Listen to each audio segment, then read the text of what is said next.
الحمدللہ وحدہ والصلاة والسلام علی من لا نبی بعدہ فاعوذ باللہ من الشیطان الرجیم بسم اللہ الرحمن الرحیم قال اللہ سبحانہ وتعالی وتوبوا الی اللہ جمیعا ایہا المؤمنون لعلکم تفلحون۔ ہماری یہ سیریز شروع ہوئی تھی کہ موجودہ حالات جو چل رہے ہیں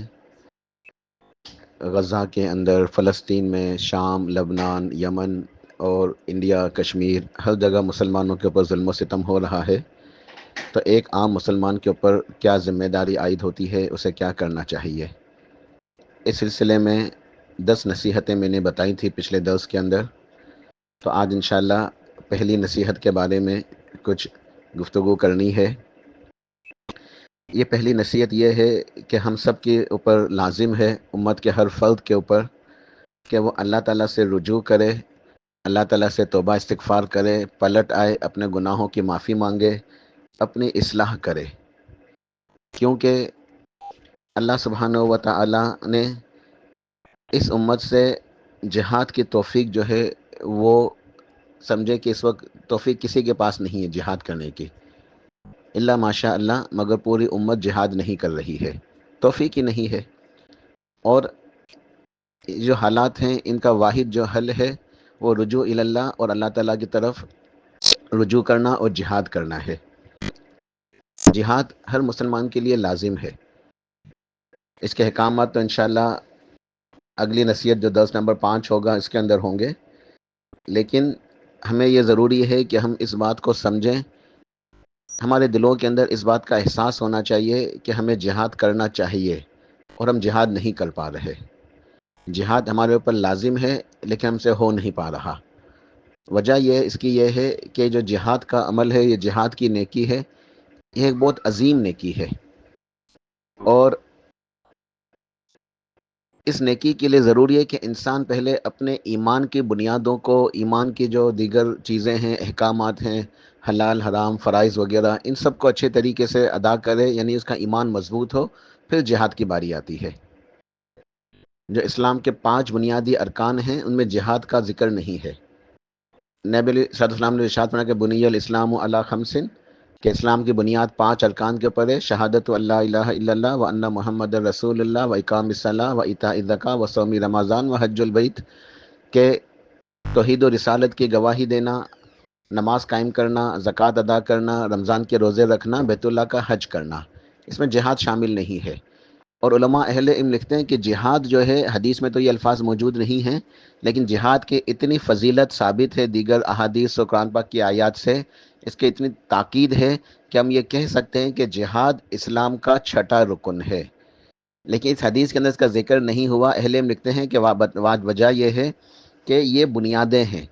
جب انسان ان بنیادوں کے اوپر عمل کرے تو اس کے بعد اسے جہاد کا یعنی مرحلہ آتا ہے، پھر اسے جہاد کی توفیق ملتی ہے۔ تو آج امت مسلمہ چونکہ اپنی بنیادوں کے اوپر ہی مضبوط نہیں ہے، اس کا ایمان ہی مضبوط نہیں ہے، اس کے عبادات جو ہے وہ صحیح نہیں ہے، اس کے معاملات، اس کی معاشرت، وہ زندگی کے تمام امور جو ہیں ان کے اندر کمزوری ہے، نقص ہے، گناہ ہے، تو اس وجہ سے جہاد کی توفیق نہیں مل رہی۔ جہاد کے لیے ضروری ہے کہ انسان سب سے پہلے اسلام کو، دین کو، احکامات کو، اللہ کے قانون کو اپنے اوپر نافذ کرے، اپنے گھر والوں پہ نافذ کرے، اللہ کی اطاعت کرے، فرما برداری کرے، گناہوں سے بچے، پھر جہاد کا مرحلہ آتا ہے۔ تو آج یہ امت کی جو ہے یہ گناہ ہیں، ان کی بدعمالیاں ہیں، ان کے گناہوں کی وجہ سے، ان کی سیئات کی وجہ سے، بدعمالیوں کی وجہ سے اللہ سبحانہ و تعالیٰ نے امت سے جہاد کی توفیق چھینی ہوئی ہے۔ جہاد کا حکم موجود ہے، جہاد ہو نہیں رہا، جہاد کے مواقع یعنی کہ مل نہیں رہے، کس طریقے سے جہاد کریں؟ تو اس کا حل یہ ہے کہ ہم اللہ تعالیٰ سے سچی توبہ کریں۔ اللہ پاک نے ارشاد فرمایا سورہ نور کے اندر، وَتُوبُوا إِلَى اللَّهِ جَمِيعًا أَيُّهَا الْمُؤْمِنُونَ لَعَلَّكُمْ تُفْلِحُونَ۔ اے مومنو، تم سب مل کے اللہ تعالیٰ سے سچی توبہ کرو، استغفار کرو، اللہ تعالیٰ سے رجوع کر لو، پلٹ آؤ، اور یہ ہر شخص کے لازم ہے۔ فرمایا وَتُوبُوا إِلَى اللَّهِ جَمِيعًا، تم سب کے سب، پوری امت کے لیے لازم ہے کہ وہ مل کے سب جو ہے اللہ تعالیٰ سے توبہ استغفار کریں، اپنی اصلاح کریں۔ سورہ ہود کے اندر اللہ پاک نے ایک عظیم نصیحت ارشاد فرمائی۔ حضرت ہود علیہ السلام نے کہ جب حکایت کا تذکرہ ہوا تو انہوں نے فرمایا تھا اپنی قوم سے کہ وَيَا قَوْمِ اسْتَغْفِرُوا رَبَّكُمْ ثُمَّ تُوبُوا إِلَيْهِ، کہ اے میری قوم کے لوگوں اپنے رب سے استغفار کرو۔ استغفار یہ کیا ہے؟ اللہ تعالیٰ سے گناہوں کی بخشش طلب کرنا، اللہ تعالیٰ سے معافی مانگنا۔ یہ استغفار یہ دعا کی قسم ہے، یہ ایک دعا ہے۔ استغفار ایک دعا ہے، اللہ تعالیٰ سے اپنے گناہوں کی معافی مانگنا۔ ثم توبوا الیہ، پھر اس کے بعد اللہ تعالیٰ سے توبہ کرو۔ تو دیکھیں یہاں ثم سے اس کو الگ کیا گیا، دو نیکیوں کو الگ الگ کیا گیا، کہ ایک نیکی ہے استغفار، یہ ایک دعا ہے کہ اللہ تعالیٰ سے دعا کرو، استغفار کرو۔ دوسری نیکی ارشاد فرمائی ثم توبوا الیہ، پھر اس کی طرف پلٹ آؤ، پھر اس کی طرف لوٹ آؤ، پھر اپنی اصلاح کر لو۔ اس کا مفہوم یہ ہے کہ اسے استغفار زبانی کرنے سے کوئی فائدہ نہیں ہوگا، توبہ کے جو دیگر شرائط ہیں ان سب کے اوپر عمل کرنا ہوگا۔ یعنی استغفار ہوگا، یہ استغفار دعا ہے، ساتھ میں ندامت ہو، الندم التوبہ حدیث کے الفاظ ہیں کہ ندامت ہی توبہ کی بنیاد ہے، الندم التوبہ، پشیمانی ہو، دکھ ہو، پچھتاوا ہو، پھر گناہوں سے انسان باز آ جائے، آئندہ کے لیے گناہ نہ کرنے کا عزم کرے، گناہوں سے رک جائے، اور اس کے بعد نیکیاں کرے۔ اگر حقوق العباد کا معاملہ ہے تو اس کی جو حق تلفی کسی کی ہے اس کا ازالہ کرے، حقدار کو اس کا حق دے دے، اور نیکیاں کرتا رہے اخلاص کے ساتھ، توبہ کرے اخلاص کے ساتھ، اپنے رب سے رجوع کرے اخلاص کے ساتھ۔ تو یہ ہے ثم توبوا الیہ، جسے توبۃ النصوحہ بھی کہتے ہیں، جو اللہ نے حکم دیا نا قرآن میں کہ تم سب جو ہے اللہ تعالیٰ کی توبۃ النصوحہ کرو۔ تو توبۃ نصوحہ سچی توبہ جسے کہتے ہیں، وہ اس کے اندر استغفار بھی ہوتا ہے، ندامت، پچھتاوا، دکھ، آئندہ گناہوں سے رک جانا، حقوق العباد کا معاملہ ہو تو اس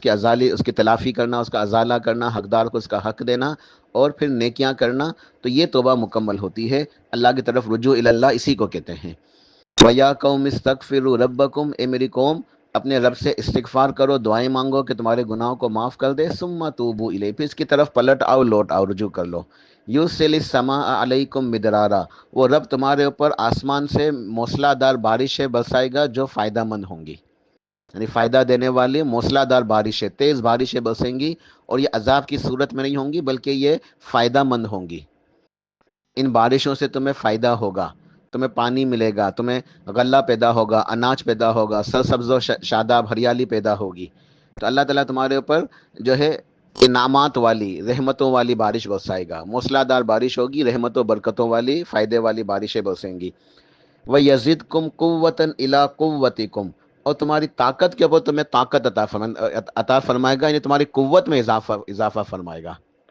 استغفار کرنے سے ہمیں قوت ملے گی، دشمن سے لڑنے کے لیے طاقت ملے گی، قوت حاصل ہوگی، تم دشمن کا مقابلہ کر سکو گے۔ تو جہاد کے لیے قوت چاہیے، جہاد کے لیے طاقت چاہیے، جہاد کے لیے ہمیں جو اس زمانے کے حساب سے، جو بھی زمانہ اس حساب سے جو ضروریات ہوں گی، یعنی تیاری، اسلحہ وغیرہ، وہ سب چاہیے۔ تو یہ سب کیسے حاصل ہوگا؟ ارشاد فرمایا کہ اپنے رب سے استغفار کرو، سچی توبہ کرو، تمہیں قوت حاصل ہوگی۔ وَيَزِدْكُمْ قُوَّةً إِلَىٰ قُوَّتِكُمْ، اور تمہاری قوت کے اوپر قوت بڑھائے گا، تمہاری طاقت میں اضافہ ہوگا، تمہاری ٹیکنالوجی میں، تمہاری طاقتوں کے اندر، تمہاری لڑنے کی صلاحیتوں کے اندر، جہاد کی تیاریوں کے اندر تمہارے ترقی ہوگی، تمہیں ترقی حاصل ہوگی، قوت حاصل ہوگی، مضبوطی حاصل ہوگی، تم اچھے طریقے سے دشمن کا مقابلہ کرنے کی پوزیشن میں آ سکو گے اور دشمن سے مقابلہ کر سکو گے۔ پھر فرمایا وَلَا تَتَوَلَّوْا مُجْرِمِينَ، مگر دیکھو مجرموں کی طرح اعراض نہ کرنا، روگردانی نہ کرنا، اللہ کی نافرمانی نہ کرنا۔ تو استغفار کرو، سچی توبہ کرو، وہ رب تمہیں دشمن سے لڑنے کے لیے طاقت عطا فرمائے گا، لیکن تم مجرم بن کے زندگی نہ گزارو، تم گناہوں کی زندگی نہ گزارو،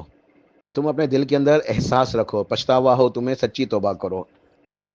سورہ نوح کے اندر بھی اللہ سبحانہ و تعالیٰ نے حضرت نوح علیہ السلام کی حکایت کا تذکرہ فرمایا، تو وہاں ارشاد فرمایا فَقُلْتُ اسْتَغْفِرُوا رَبَّكُمْ إِنَّهُ كَانَ غَفَّارًا،